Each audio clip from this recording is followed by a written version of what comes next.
All right, I think we are live. Welcome to another edition of Skeptical Inquirer Presents. This is going to kick off the 2024 season of this series, and this show is going to be out of this world. Wink, wink. That's a dad joke there. Yeah, I am new to this show, so anyone that doesn't know me, my name is Kenny Biddle. I am the chief investigator for the Committee for Skeptical Inquiry, which is a subdivision of the Center for Inquiry. And I'm a research fellow here, and I do a whole bunch of other stuff.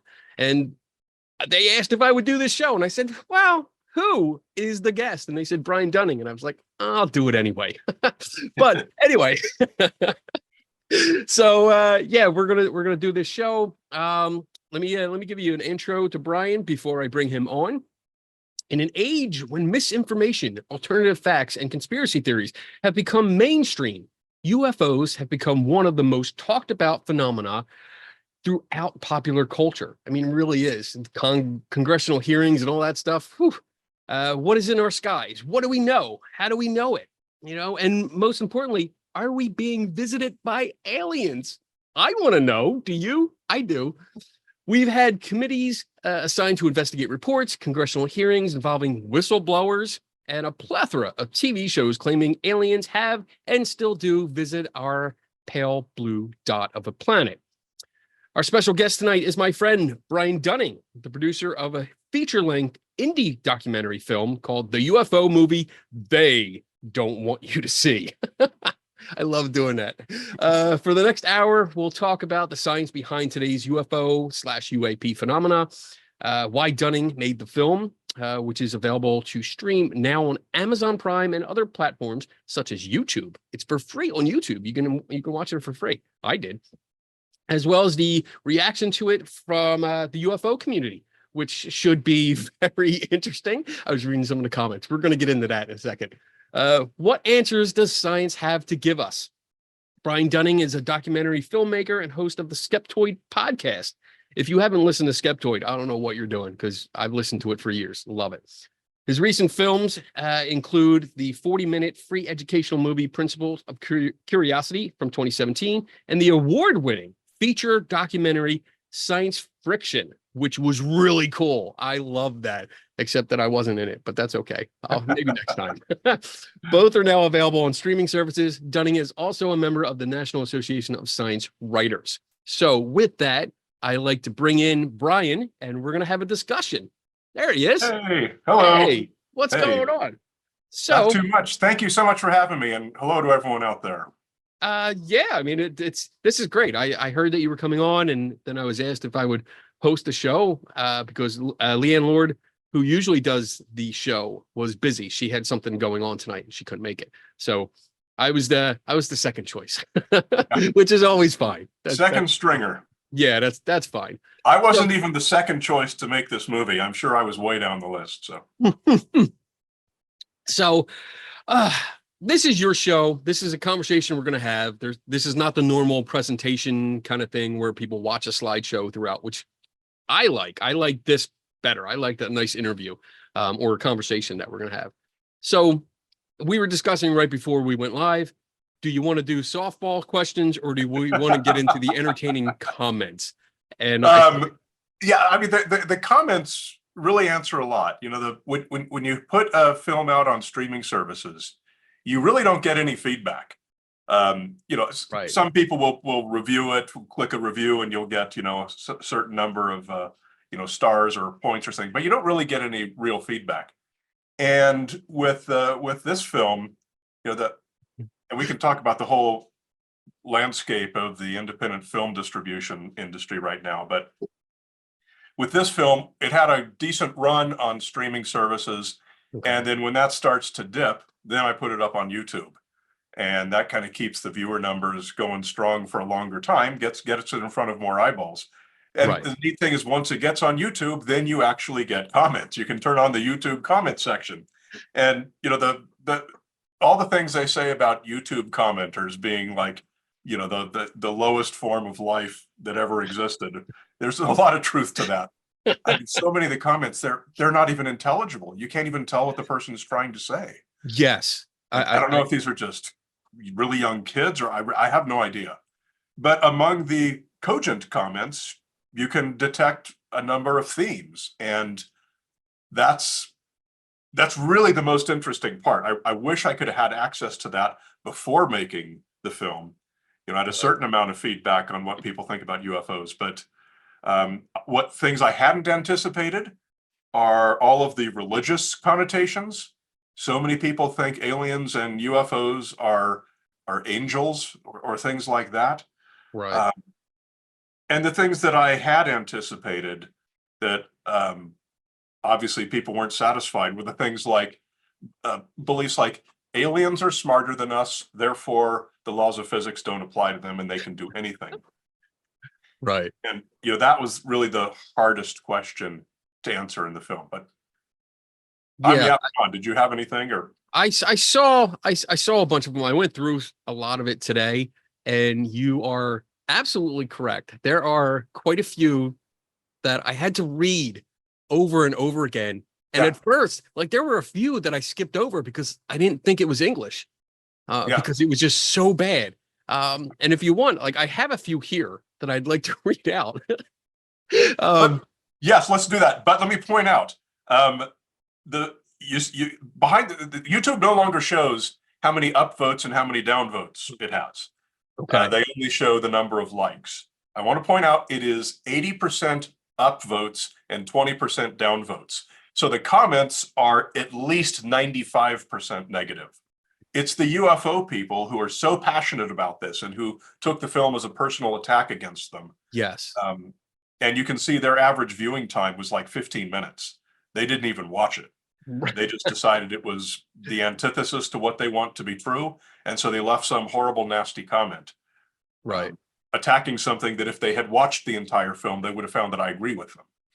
Yeah. I mean, the film is an hour and a half long, just over an hour and a half. And like an hour 33 or something. Yeah. Yeah. And to only watch 15 minutes and be like, oh, I'm done. Yeah, you're an idiot. And I noticed a lot of them started with that.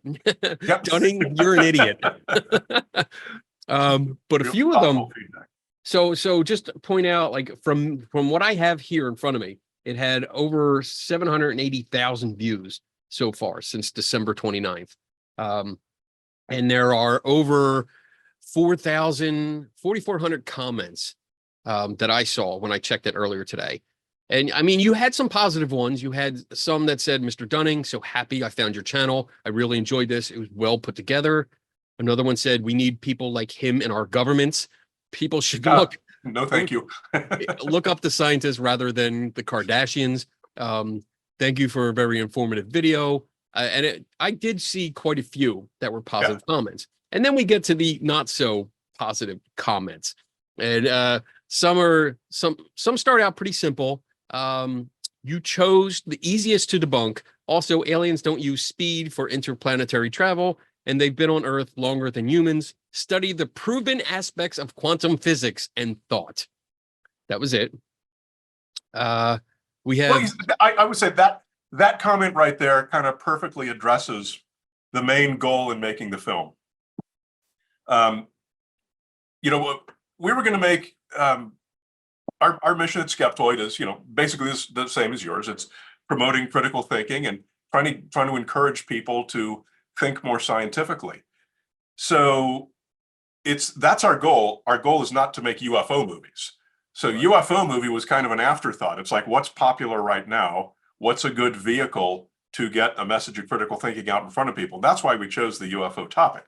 So the idea with the film was to take people, whatever their opinions on UFOs are, and to better inform their opinion with good science. That's why we had on astrobiologists and astrophysicists. We want to better inform people's opinions with good science. That guy who commented on that studied what did he say? The proven aspects of thought? Quantum physics and thought. Yeah. He's not well informed with good science. Right. So he's the exact target audience. And I wish he'd watched the entire film instead of whatever 15 minutes he did. Another one said, please, people, this is the video the skeptics want you to see. Disinformation video full of scripted bullshit. They are so desperate, obviously embarrassing. Another one says fake damn so-called scientific documentaries like these, all in caps. Mind you, you can smell them from a mile away. Another one, Brian Dunning, your video is portrayed by your constant smirky grin. All right, so this is where it gets weird. Be honest, not honest, honest, HONIST. Don't even start on the misspellings. I know. Your dismissive exclamations are just to make yet another UFO UAP video for profit. You underestimate the whole subject. You're just in it for the profit. So much profit. So much profit. Films, yes. And it keeps going. I mean, there's one guy I noticed, he posted 6 comments in a row saying, we aren't idiots. We don't believe a word you say. People have seen too much and have suffered even murder. And who the hell are you? I think it was supposed to be, who the hell are you? Who the hell are you? Did they get their degrees in lying to the public? Closed minds. That's why they can't control military spending. Too many lies. This is Looney Tunes. These are all separate comments. The guy works for the Pentagon, meaning you. Balloons don't fly at 35,000 feet. More so, he wasn't there. They weren't poor African children. The military always sees the evidence. The guy has his head up his butt. I assume he was responding to particular things in the film. I think so. Watching, without the context, that's kind of hard to address. Right. It was just going down one by one. Yeah. It's still the thing that I saw the most was comments of the form of, it's so arrogant to think that humans know everything. Yeah. So some variation on that, meaning that just because humans know, they think they know what some of the laws of nature are, obviously the aliens are going to be smarter than that. And that's not obvious. Certainly they would know different things than we do. But the thing that's so hard to communicate is, it's like, we don't know all of math. Humans don't know all of math, right? That doesn't mean that 2 + 2 = 4 is wrong. Right. 2 + 2 = 4 is still correct. And so when we say things like we understand general relativity and special relativity and the speed of light being an absolute limit, these are some of the basic things that we get from these sciences. There's lots of more stuff further out that we don't know yet, but that doesn't mean the basics of what we have determined are wrong. And people cannot understand that. I really, really tried to make that point in the film, and that's just where it failed to persuade. I think you're always going to get into that I don't know what it is. No matter how much you do, no matter how much you break it down and try to explain it in simple terms, for everyone to understand. And I'm not saying everyone is dumb or unintelligent or anything, but it's nice when you have someone that can break it down, because most of these concepts I don't understand. I have to look it up. But when you do it, it doesn't matter, because there's going to be people that will stand their ground. They already have their belief solidified, and they don't care what you say. If you say something that goes against them, they're going to lash out with anger and violence and nasty comments and a lot of misspelling on YouTube. I was lashed out with misspellings. I mean, if I get mad at somebody, I definitely have someone else edit my comments, because I don't want to sound silly. When you misspell a whole bunch of words while you're trying to yell at somebody, it doesn't help your case. Doesn't help your case. Right. Before we shot the interview with Dakota Tyler, the astrophysicist, he and I went out and we sat there going through beer after beer for a couple of hours, talking about this exact question, because I was looking to him for some really good answers to the question of, how do you persuade people who think that aliens are magic and they can do anything? And so I don't know if you remember his parts in the film. He mentioned, aliens aren't Harry Potter. They're not magic. They can't do anything. And when he said, one of my favorite parts of the film, when he said, they're not Harry Potter. He did like a little wand twirl. Like that. Leviosa. But he also said that because he'd gotten a lot of pushback. He's big on TikTok. He's a big up and coming astrophysicist on TikTok, which is why I wanted him in the film. Okay. And he was telling me that a lot of the stuff that he gets on his TikTok channel was pushback on laws of nature. So those aren't laws; those are just the limits of human ignorance. And so one of his contributions to the film was that idea of when we say laws of nature, laws of physics, these aren't legislative laws, the laws that humans made up. Right. These are things that we've discovered that math proves. Okay. Right. Like 2 + 2 = 4. You could say that that's a law. I mean, it's certainly an axiom or a theorem, or someone's going to correct my incorrect use of both of those words. But and you're right. Yeah, that's what we tried to communicate, and that's what people. You see that escape ramp of aliens are smarter than us, so they're magic, so they can do anything. So therefore, the things we see in the sky are aliens visiting the Earth.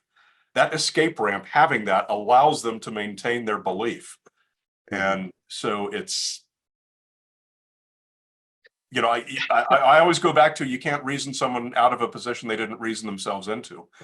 And as has been observed so often, this whole alien truther phenomenon, it's a religion. It really is a religion. They have their own judgment day that they call disclosure.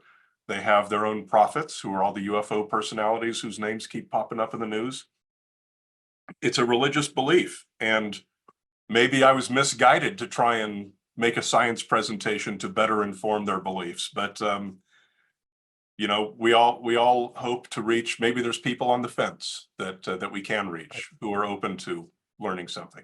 So do you think, I've noticed over the years, it's these beliefs, it not only becomes a religious belief system to them, but it becomes part of their personality, part of their identity, as in like that's who they are. It's not just what they believe, but like going out every weekend and looking for UFOs or signs of alien things. It's not just a hobby. It's just part of their being. That's their life. And I think that's, at least in my experience, when we start to challenge it and we bring up good information that refutes their belief, it becomes so personal. It's a personal attack. Yeah, it can't be taken any other way. Yeah. That's unfortunate. It is. Ooh, we can get some questions in here. You want to get some comments? You want me? I'll read some comments. Yeah, sure. Fire away. I'll do a couple here. One from John says, will the movie ever be available on Blu-ray, preferably, or DVD? I would prefer to own a physical copy instead of relying on streaming services. Thank you, and keep up the good work.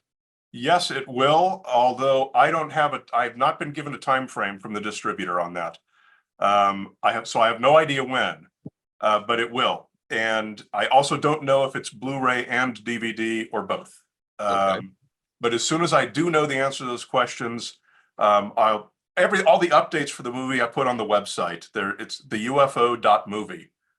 And there's a little sign up thing you can put. There's no spam. It just goes directly into the list for these announcements. And you can unsubscribe. But if you go to the UFO.movie,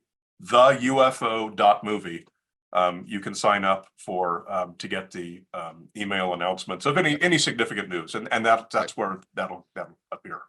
Are there going to be any deleted scenes? No, I mean, there weren't any deleted scenes. Really? Yeah. There was one interview that the guy saw. One of the locations where we went, there was some Air Force pilots working there, retired Air Force pilots working there. And one of them had some pretty good information. And he wasn't on my list or my schedule. It wasn't written into the outline or anything. But I said, sure, let's do an interview. And I showed him, I said, I got to have this release form signed. And I showed him the release form. And he said, oh, no, that's no way. I can't sign this. Because, release forms to be in a movie are very draconian. They have to be, in order to permit us to do things like make trailers and extract clips and do things like that, have production stills. And I said, well, let me tell you what, let's do the interview anyway. I won't and can't use it unless you agree. So maybe after we do it, if you're happy with how it went, you can sign the release. So we did it, and it was decent. I would have used it. He had some great information on this whole malarkey about pilots are trained observers. He had some great debunking crap on that. But unfortunately, he still wouldn't sign the release after the thing. So that sucks. So that's the only interview that wasn't in the film. But otherwise, there weren't any deleted scenes because the whole movie was planned out in advance. You know, It was almost entirely written before I did the interviews, getting what I wanted to get from the interviews, and then wrote around them to fill in the gaps. So, this is not like I had $10 million of budget to go out and shoot a whole bunch of stuff and edit it together. It had to be very carefully planned to be as efficient as possible. I don't understand. Like you're getting paid by all these companies. I know the government and everyone else is CIA is all paying me. Where's all that money going? If it's getting not all that dark web and Men in Black checks coming in. Someone else is going to ask the question, can you buy this sweatshirt? The answer is yes, you can. It's available on the Skeptoid store at skeptoid.com/store. Nice. I have a t-shirt of that because I like it. Yes, because I mean, get t-shirts too. Ghosts are, one of the things I look into. Yes. We got another question from JD Sword. Was there anything you learned during the process of making the film that changed your views or opinion on whether or not extraterrestrials are currently visiting our planet or ever have? No. And the reason was, what's the best way to put this? The reason this was putting together a presentation. This wasn't me going out into the world clueless to see what I would find. This was a subject I was already pretty fluent in, and I knew what I wanted to say. So this was assembling a science presentation. It wasn't really me going out and talking to people that I didn't know what they were going to say. I knew all these people in advance, and we did all the questions in advance to make sure that we were all on the same page. That was never a problem, because the stuff we talked about in the film is the generally accepted science on everything. Okay. So great question. And I sure wish there had been, but no, because that'd be cool. So when you put that, when you came up with the name, and I think, didn't you put the name of the movie out as a poll? Yeah, we did. We focus grouped a whole bunch of titles. We must have had 30 titles in advance. Once I think it was Craig Good who suggested the UFO movie They Don't Want You to See. And if it was someone else, I apologize. But as soon as I added that to the list, it shot straight to the top of the ranking. Everyone loved it. And I said, come on, guys, I'm not actually going to call it that. That's ridiculous. People are going to think it's a conspiracy movie. But not only did it stay at the top of the rankings, it's got something very interesting going for it. And it's a title that you remember and that people talk about. And if you just called it, one of the titles in there was Any Clear Night, which I kind of liked. But I struck it off the list because it didn't have the word UFO in it, and you have to have the word UFO in it. Okay. Also, it's not really something that people are going to remember. And when people see the UFO movie They Don't Want You to See, it makes them laugh, and they might think it's a bullshit conspiracy theory movie, but they remember it and they talk about it. And that's something that you cannot buy in a title. Right. So some of the comments that I went through brought the title up, saying that it was misleading. I've seen a lot of those, yeah. You purposely did that just to dupe a lot of people, to get people that know what's really going on to watch it, and they were disgusted. Was that I was disappointed that some people took it that way, as if it was a deliberate trick, because it wasn't a deliberate trick. And I'm sad that some people took it that way. Yeah, I mean, I've seen a lot of people who commented something to the effect of, if they don't want you to see it, how's it right here on YouTube? They're not doing a very good job. Yeah, I did read that one, and I was like, you don't get it, dude. You just don't get it. It's all right. It's all right. Sit down before you hurt yourself. So some of the topics that you covered, let's get into the film itself. I mean, I enjoyed it. I got to see it a bunch of times. I saw it at SciCon. I got to see the early release because you did it for everybody that contributed. And I must say, and this is completely unbiased, that the best part of the movie was when my name scrolled across at the end. I think that I remember audiences were clapping at that point. yeah, I mean, it was great. I stood up and took a bow, everything. No, it was a great movie overall. I think you did a great job where and I read the one comment about your smirky face or smirky smile or something like that. And I mean, I know you. I know that's just the way you look. So yeah, Guilty I as mean, charged. I thought you really did a good job of just coming across as, hey, I just want to talk about this. I just want to provide good information. You weren't trying to be snarky. You weren't trying to be in your face. You were just trying to give good information. And one of the things that stood out as a good idea to me was the Christmas tree problem. I really enjoyed that concept. So if you could talk about a little bit about that, what is it? So most people are familiar with the distance problem. As far as interstellar travel goes, the distance between two stars makes it extremely difficult to ever expect people to travel. And especially the distance between two intelligent civilizations. If those are, how many different planets do you have to have before you have two intelligent civilizations? That might be hundreds of thousands of years of travel. So everyone's familiar with the distance problem, but the time problem is not something that most people think about. And that's that there might be a civilization here in space, and there might be a civilization here in space, but this one might have been 1 billion years ago, and this one might be 1 billion years in the future. So it's not just a distance problem, it's also a time problem. And the Christmas tree, I call this the Christmas tree problem. I first brought this up in one of my podcasts in 2010, I think. Yeah. So that I've been trying to sneak that into the lexicon and make that part of the my contribution to the field for a long time. The Christmas tree analogy is if you think of lights blinking on and off in a Christmas tree, you have to have two lights blinking on at the exact same time that are right next to each other for there to be any hope of two civilizations being able to meet. Because if it takes 100,000 years to travel between star systems, and you are here and you see a blink of a techno signature or something here, and you say, hey, let's send our 100,000 year starship over there, that civilization might be gone by the time it gets there. Right.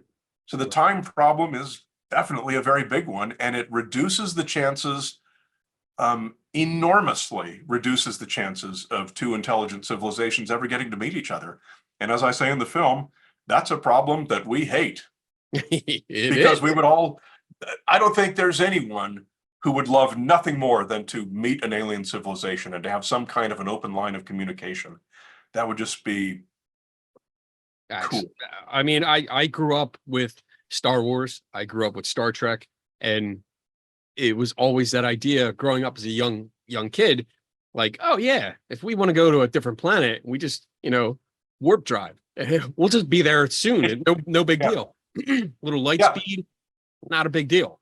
That's another thing that's common in the YouTube comments is people say, hey, obviously this guy's never heard of warp drive or wormholes or star portals.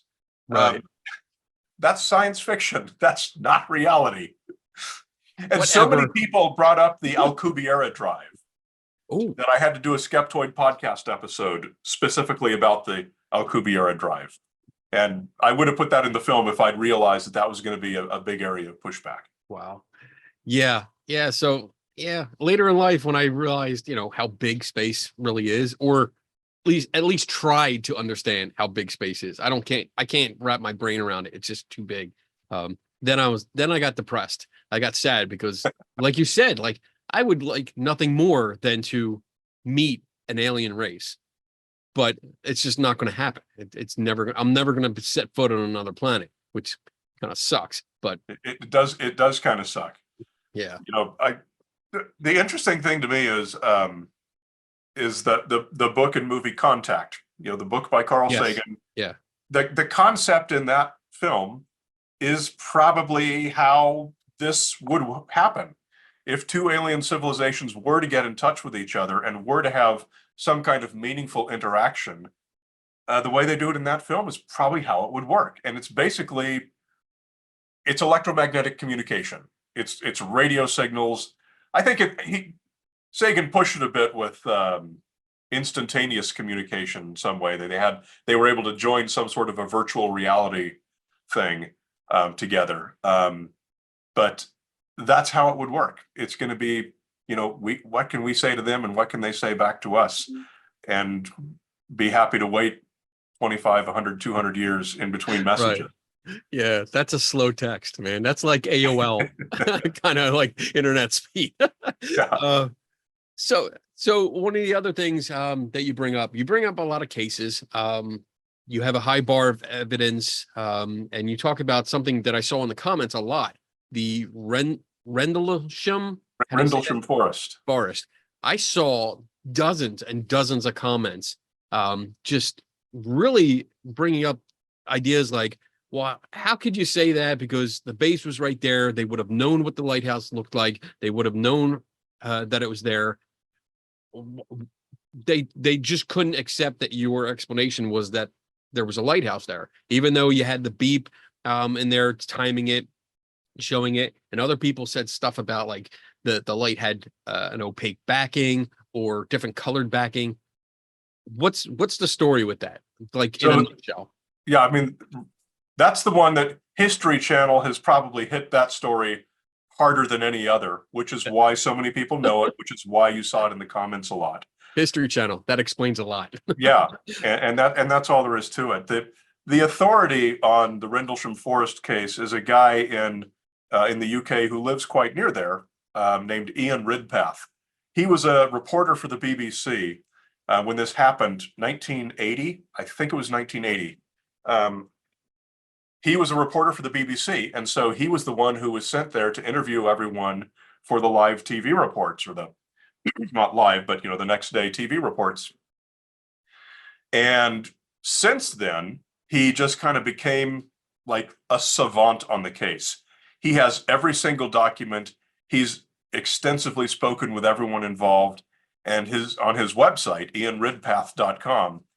I mean, it's beyond exhaustive how much he proves that really nothing happened. The local constables were called because the Air Force thought maybe there'd been a car crash or something in the forest, and hey, let's call the police. The police showed up. They said, and it's right. I mean, I had that police report on the screen in the movie. Right. Said, right. These guys were pointing at the blinking light from the lighthouse up there that we know so well because we friggin' live here. We see it every night. And people say, oh, people on the base, they would have known about the lighthouse too. No, these were people who were 17, 18, 19 years old, had been there for a matter of weeks, had left the base maybe twice, but they weren't old enough to drink, so they didn't even go out to the pubs. They did not know the area that well. They did not. Okay. And the History Channel just started with that little bit. And one of the guys in particular has magnified his story and expanded his story to the point where he later added, years later, he added that he saw a landed craft in the forest. And then years after that, he said he went up and touched it. And then years after that, he said he touched it for 45 minutes and made sketches in his notebook. So every time the History Channel did a new iteration of a TV show about this story, they went back to the same guy. And I don't know if they encouraged it or if he just made it up or was having fun, but he just added these more and more story elements. And people watch TV, and as much as I hate the fact of the matter, people believe everything they hear on TV. Right. So that has become the standard narrative of what happened. And that makes me stupid for not knowing what actually happened because I won't watch the History Channel documentaries to learn the real truth. Yeah. History is not a reliable source. Amelia Earhart. The sad thing is, during the day, most of their programming is perfectly good. It's their prime time stuff that's where all of the crap lands. Yeah. So another thing before there are a couple of questions coming up, but I want to ask about at the end of your film, you start talking about who are the best experts. And you list a couple things here, celestial objects and stuff like that, like the best things. What are these three things that you listed? And then who are the best experts? Who do we turn to? Yeah, I think Mick West answered that question best. He said crowdsource it. Mick West is great at what he does, and the videos he puts together are fantastic, but he's the first one to tell you that he's not the one who came up with all of this. That Right. There's about 200 guys on the Metabunk forums who have this broad, incredibly broad, in many cases amateur expert levels, but in all kinds of fields. And so people can recognize just about anything. And there are people who, no matter what the problem is, there's someone on there who is just a savant in that field and can find out exactly where that airliner must have been and things like that. So crowdsource it. And people like the Metabunk forum would solve these cases in a matter of days, as they have pretty much every time they've been given any case. So that's the answer to that. And as far as what they're going to come up with most of all are these three basic explanations that you mentioned, which is airborne clutter. And airborne clutter includes anything that's actually in the air, whether it's balloons, airplanes, helicopters, whatever. And then celestial objects. And as dismissive as it sounds, Venus is still the king of UFO report causes. And that sounds really hard to believe. It's like, come on, nobody's going to mistake Venus when they see something making incredible movements through the sky. But once it's happened to you a few times, you can start to accept that more. I remember getting tricked by Venus once when I was driving down a winding mountain road, and I kept seeing this incredibly bright UFO moving back and forth through the trees ahead of me. And the illusion is so freaking compelling. If the conditions are right, if the lighting conditions are just right and everything is just so, it can fool even people who have their skepticism meter turned up to maximum, like I sometimes do. So celestial objects, airborne clutter, and then there's things on the ground. I mean, there's Right. a lot of times you see a picture someone took out of the window of an airliner, and here's this amazing thing floating up in the sky, and it goes onto the Metabunk forum, and people have ID'd it in hours. Sometimes it's like, that's the solar plant at whatever, it's a square Right. mile of mirrors, and Right. the plane was tilted because it was making a 30-degree bank turn or something. It wouldn't be 30, that'd be pretty dramatic for an airliner. But all this stuff is solvable if you have enough data. Right. Anything is solvable if you have enough data. And that's really the problem for the cases that can't be solved. It's not that there's anything that magical or mysterious about them. It's just there's simply not enough information. That's what I always say. Can't stop it if we don't have enough information. And my grandpa says he saw blah, blah, blah, blah, blah, blah, blah. And you Yep. can't disprove that. Well, Yep. you're correct. You're right.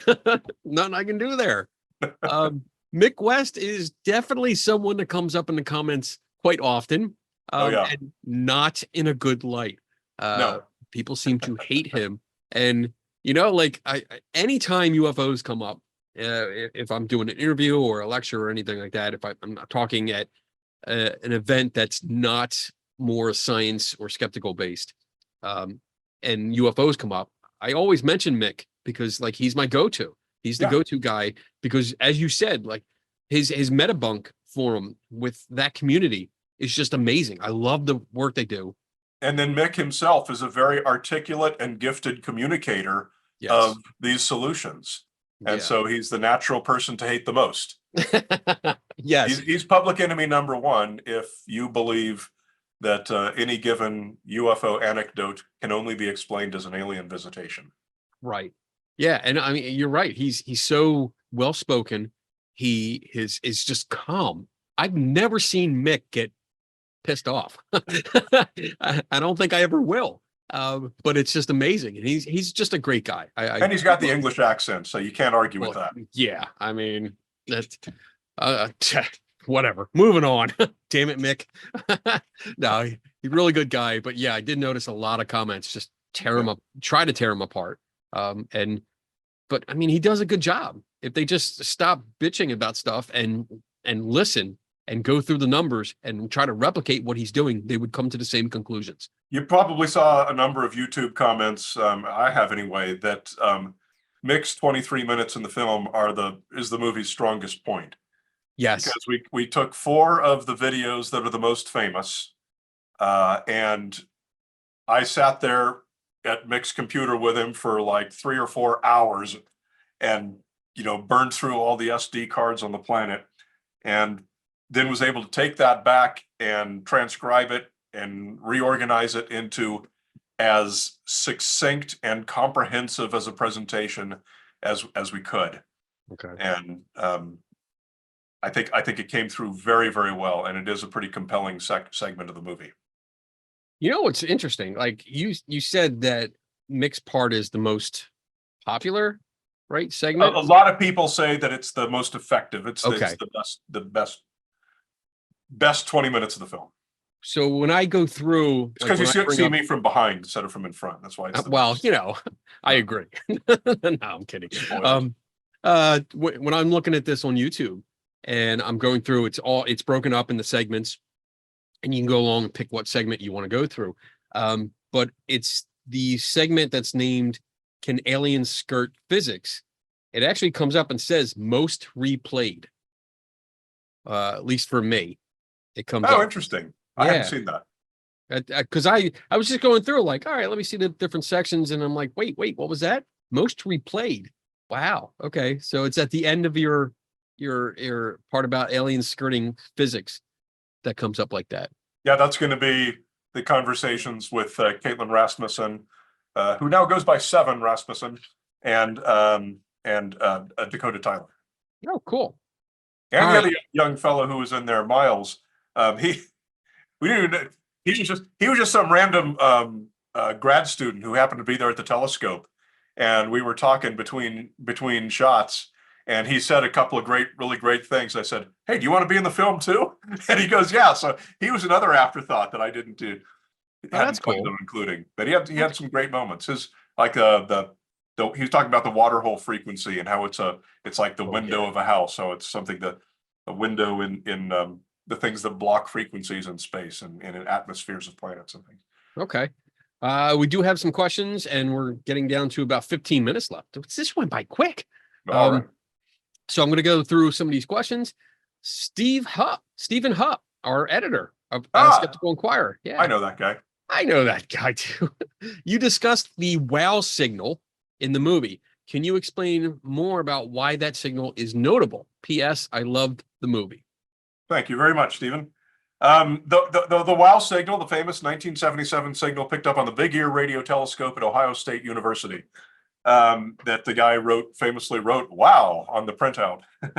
If you've seen the printout, or there was a screenshot of it in the movie, but if you haven't seen either, it's just one of these old printers, like the old printers that just the dot matrix. Wasn't even dot matrix. It had one of those typewriter balls that would spin. Okay, all right. So it would show a value from 0 to Z. So 0 being minimum, up 1 through 8, 7, 8, 9, ABC, all the way to blah blah. So you'd show the signal strength, and it was just one little line of, it's probably no more than 6 or 8 characters long. Most of the spaces on the page are blank, or they're low value numbers, digits, so very low radio signals. And this just showed a spike. It went up like through the numbers and up into the alphabet, and then back through the numbers and then back to blank. That's all. So we just have a very low resolution representation of a very clear signal, a strong radio signal coming from a very specific direction in space. And it was on the water hole frequency, 1.42 gigahertz, which we talk about in the film. There's a variety of reasons why that would be the smart choice if you're trying to reach another planet with a radio signal, why you would transmit on that frequency, and why, if you're hoping to hear people who understand science, why that's the frequency you're going to listen on. These are some of these universal constants that very much work in our favor. So it was on the right frequency. It was exactly characteristic of what we would expect as this radio telescope was fixed.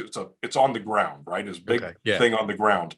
And as our planet rotates, it beams through space to listen. And so it's like, here's the signal, and it's gone.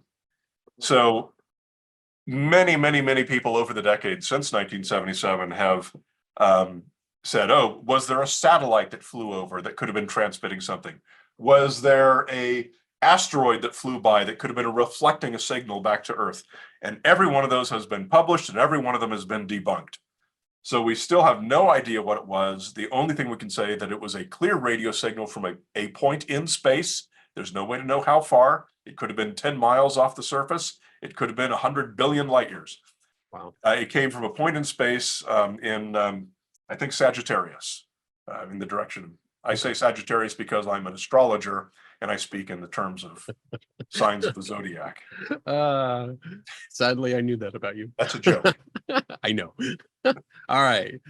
John Baker asks, thanks for this, Brian and Kenny. Love the movie. Also, thanks to Brian for joining us at the NCAS for Q&A. I've been talking and linking folks to see the flick. The question is, how can we get Mick West in front of the Congressional panel to show folks how easy some of this is? I also love the idea of getting a squadron to live fly his hypothesis on this. Live fly his hypothesis on distant crossing aircraft and limits of various sensors. Mahalo. Well, that's a great question.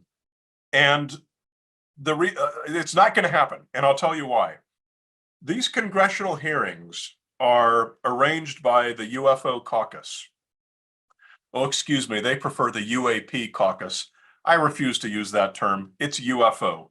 The UFO people have tried to rebrand it in order to escape the stigma. No, they're still ufologists. I don't give them that. The UFO caucus in Congress is just these caucuses are just groups of senators or groups of Congress people who share a certain interest, whatever it is. They can create their own caucuses on anything they want. And the UFO caucus, which is Tim Burchett and the guy who was in the film, Gallagher, Luna, Representative Luna, I don't remember her first name. There's a group of these people who are they're absolutely passionate alien truthers. You don't see it on TV, but they often go on podcasts and talk about their beliefs in alien visitation. These people are as far down the rabbit hole as it's possible to be. This UFO caucus in Congress. And so every single one of these congressional hearings that's been on C-SPAN and stuff, the famous one from 2022 with David Grush and Ryan Graves and David Fravor. These are arranged by the UFO caucus, and they invite the people whose beliefs they share. I don't know if you noticed during that particular hearing with Ryan Graves, David Grush, and David Fravor, sitting right behind them in the front row was Jeremy Corbell and George Knapp, two of the top personalities, the prophets in this whole UFO alien visitation movement.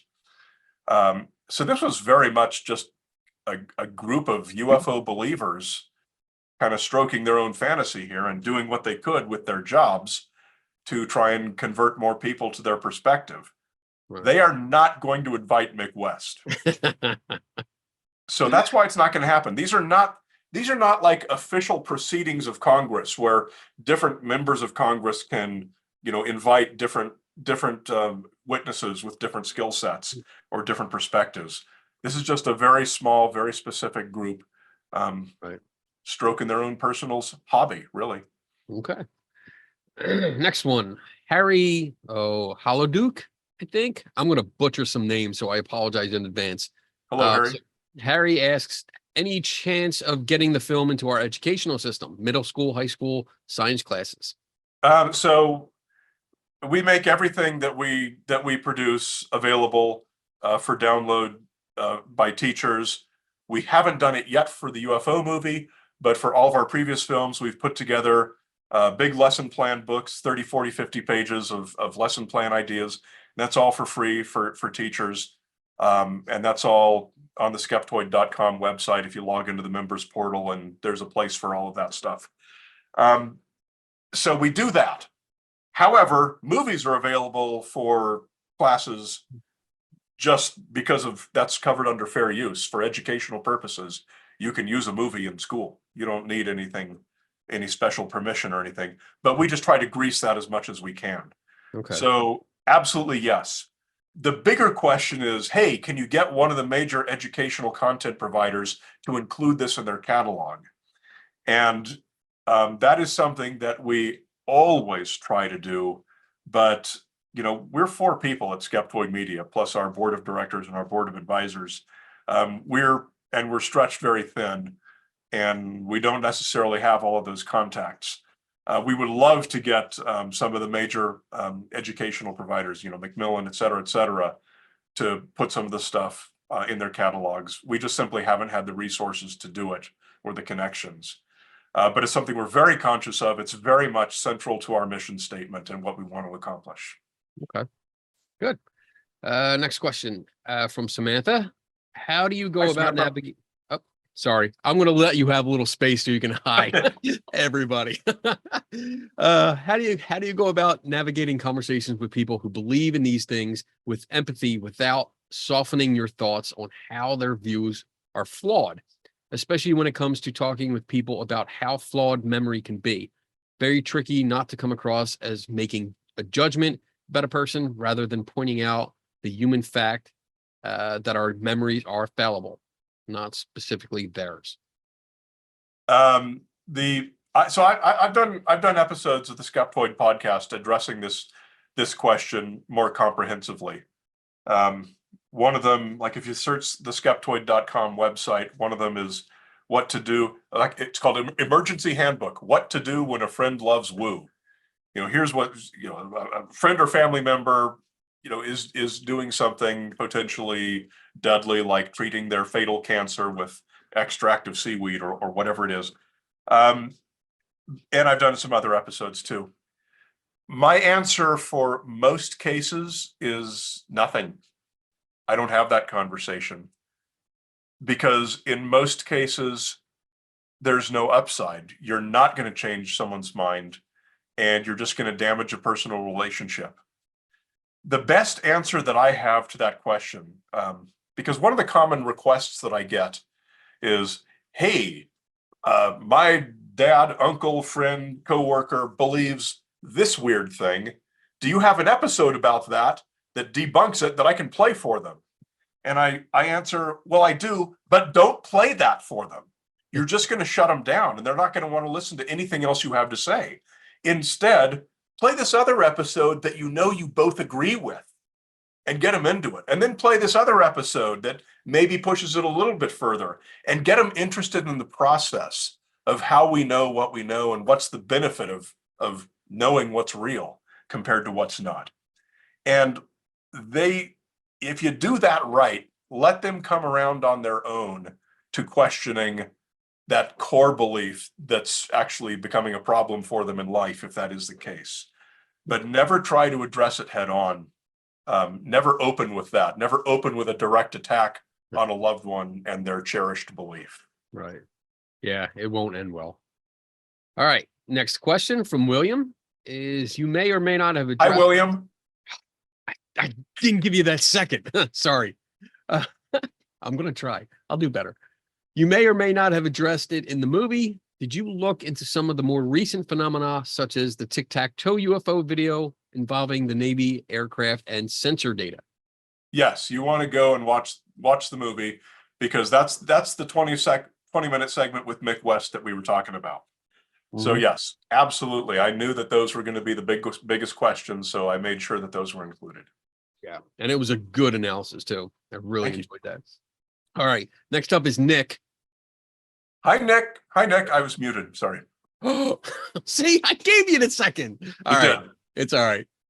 Many experts, including generals in the U.S. military, have refused to rule out extraterrestrials, but you have determined that they can be ruled out based on a few reasons you mentioned. Could you please explain your perspective in more detail?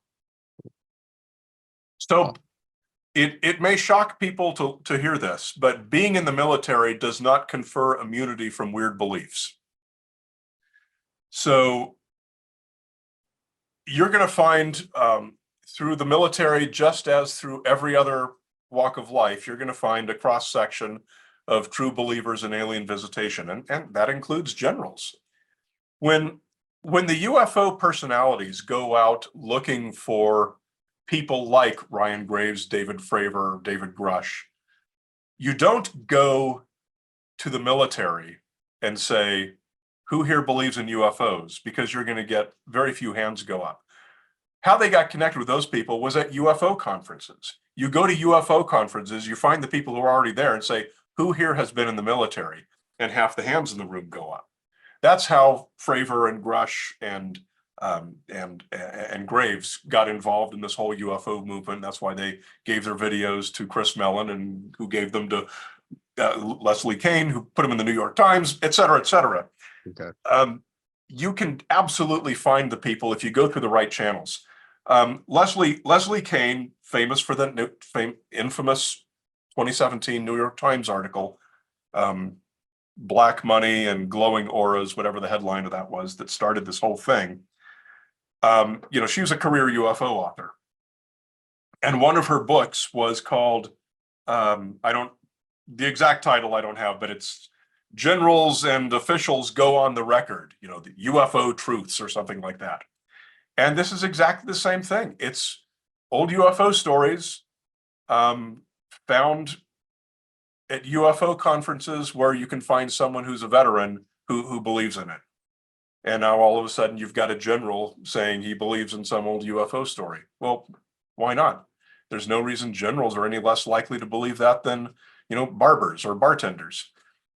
Right. That's my answer on that. Good. All right. I think we have time for one more question, or maybe two. We'll see. We'll see how long you answer. So let's go with the next one from Kidda. Kidda? Kidda. Like Hi, Kidda. Kitteh. Okay, I'll go with Kidda. Hello. Okay, good. Brian, I really liked your comments on which experts should be on a UFO investigating committee, the segment with the congressman. I would suggest an atmospheric physicist as well. Why is a metallurgist there? You made a great point here. Yeah, the metallurgist. Yeah, I mean, that was really the bottom of the barrel when in that hearing from, I don't remember what year that was, that Scott Bray listed off some of the people that they had on their. This was the Navy UAP task force. This kind of one in this progression of task forces and committees. Right. And he said a metallurgist, and that presumes that you have some metal to study, right? And there has never been any crashed UFO wreckage. In fact, Mick said in the film that some of these things are just random objects that crackpots sent into the Art Bell radio show 25 years ago. Said, "Oh, I found this on my property, therefore it's from an alien spaceship." So yeah, having a metallurgist was really putting the cart before the horse, because we still haven't got past who can identify what this blob is in this video. We're very, very far from needing a metallurgist. Right. Yeah. That was when I heard that announced, I was like, wait, what? do we have something? Did I not hear that? Did I not get the memo? Did we get an actual spacecraft? Why do we need that? As far as an atmospheric scientist, yeah, I mean, for sure. They said they had a meteorologist, I think. That's great. I don't really know of any meteorological phenomena that have solved UFO cases in the past, but it's not out of the question. Atmospheric scientist, I mean, maybe weird contrail effects that people look at and think, oh, that could only be the government, a government spray op. They're spraying chemicals to dumb down the population so we can be rounded up for orderly extermination. But yeah, I mean, that's absolutely in a sane direction. Okay. Because it's presuming that there is likely a natural explanation for whatever someone is seeing besides alien spaceship. Right. Okay. All right. With that, we are at an hour. It's the end of the show. So, Brian, where can people find out more about you if they want to see more? They want to see the movie. They want to see more of you. They want you to come out to their place to maybe give a lecture or presentation or something, and or just to listen to that awesome podcast you have called, what is that? Skeptoid. Skeptoid. Yes. Yeah. So the movie is at theufo.movie. I said that earlier, and that's where you can. Right on the homepage of that is links to 4 or 5 of the streaming services where you can go and watch it if you haven't seen it yet. Some are free, some are, pay to rent or download. And then my main gig is I'm the executive director of Skeptoid Media, which is at skeptoid.org. But our major product is the Skeptoid podcast, which is at skeptoid.com. There's a skeptoid.org and a skeptoid.com, and they have 2 different logos, and that confuses everyone. And we need to go back to square one and figure that out. But anyway, the Skeptoid podcast, it's available on every podcast player, blah, blah, blah. That's been going weekly since 2006. Long time, 17 years. Wow. That's a lot. So that's where to find me, and that's where you can see all of the live shows and presentations that I give in person and stuff like that. I'm always very happy to come and visit folks and do a live event. Awesome. Well, hang out for a little bit. I'm going to end the show and we'll talk a little bit after the show, but it was great talking to you. This was a nice conversation. I like it. I don't think it was a typical so much. We had some different questions and it was fun. It was great. It was a lot of fun. Thanks very much for putting it together and letting me do this. All right. So everyone else, that has been this episode of Skeptical Inquirer Presents. I hope you guys enjoyed it. If you did, let us know. Let us know in the comments, or, when you see this on the replay, or email us. Let us know that we did a good job, or who else you want to see on this show. With that, I am out of here, and I will we'll come back. I think next month is the next episode, and never stop learning. See you later. Bye.